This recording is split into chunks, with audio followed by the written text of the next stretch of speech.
Вот такая у меня получилась кровать. Кровать получилась ужасная.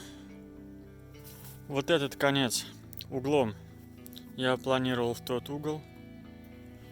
Но там она стоит еще хуже, чем сейчас. Но она стоит красивее, но более шатко.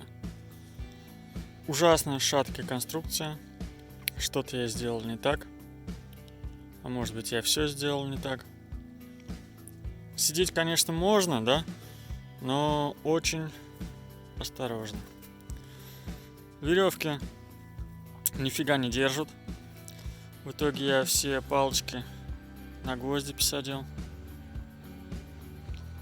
Здесь я один у меня загнулся, я его не вытащить, ничего не смог. С одной стороны забил, с другой не стал. Когда я только решил вот эти концы подровнять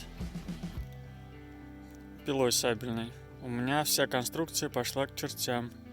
Все веревки начали рваться. Все пошло не так, как я задумал.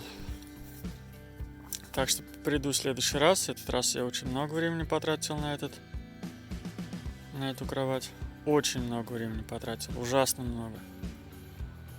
Устал. В следующий раз буду с ней что-то делать. Внизу прибью еще палки по всему кругу, чтобы они держали конструкцию, потому что она хочет куда-то свалиться в сторону, вперед, назад, вправо. Очень шатко. И уже буду делать столик. Столик я хочу сюда поставить. Этот угол все-таки я направлю туда, как у меня и планировалось. А тут у меня будет место для столика. Ну а тут уже что-нибудь еще придумаю.